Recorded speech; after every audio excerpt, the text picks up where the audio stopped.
Okay, let's talk about DeFi, its application. So I recently was reading that JP Morgan, Hmm. biggest bank in the United States, has been conducting large DeFi tests recently. They sounded very complex, but also very cool.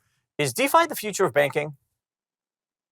Yeah, I think DeFi is more broadly, it's the future of finance. And why I say that is I came from a banking background myself. And so when you see how the sausage is made, there are a ton of manual processes and a tremendous number of people who are involved in even something as basic as sending out a loan to a large business client. What I think of when I think of DeFi is that the trend is that most finance is going to move on chain because it's this amazing set of infrastructure, like being able to email money to people, on which we can then start to build different financial products like lending and borrowing, for example. And so I think what you'll see is when you have a fintech or a finance company who doesn't need to go and build all that infrastructure themselves, you just have this natural competitive dynamic where they go and start building on the open, on open infrastructure. Banks don't necessarily feel the need to build everything themselves. They didn't rebuild the Mastercard and Visa networks. They used what was out there. And so I think as DeFi evolves, you'll see more and more banking institutions and financial institutions start to use this as infrastructure because it's just lower cost for them to operate. Okay, let me ask you a question. So are you saying that in your view, especially coming from a TradFi, traditional finance for our people at home, having that background, you've noticed that there are a lot of inefficiencies and DeFi basically cuts them out. It's like a more efficient financial model.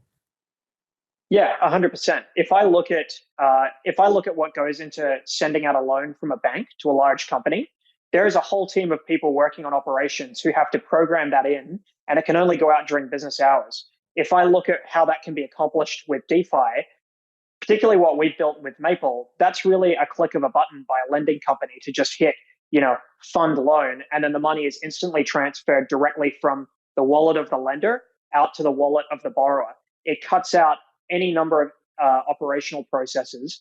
And what it fundamentally does is it shrinks the requirement for this huge back office at a bank because you're now starting to rely on programmable technology, which can,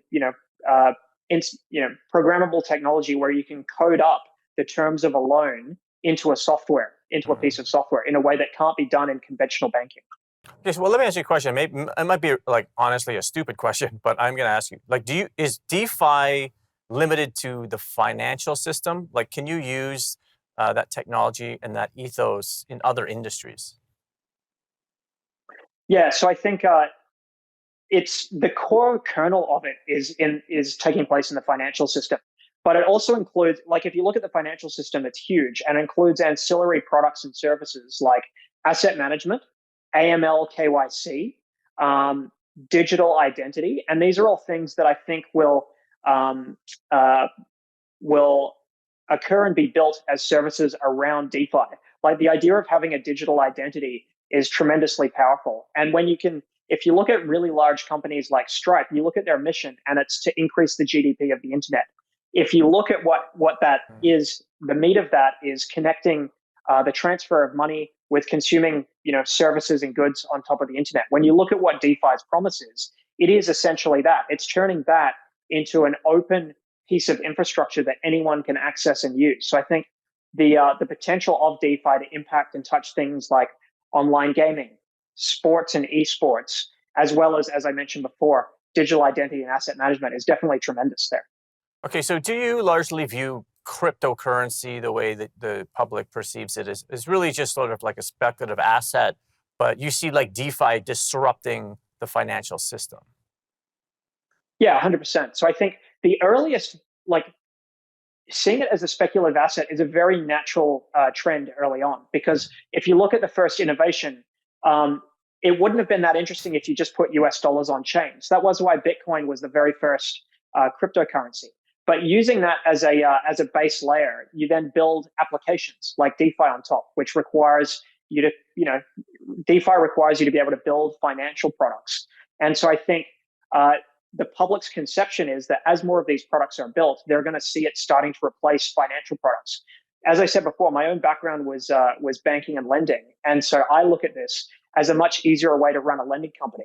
I mean, at its heart, what Maple is trying to do is give give innovative companies the ability to access capital through loans and allow a new swathe of lending companies to go out there and compete and offer a lower cost, which ultimately is Right. passed through Well, to look, I'm to sure you're borrowers. doing it very well because you seem to know everything. We got Sid Powell here on the Daily Drop.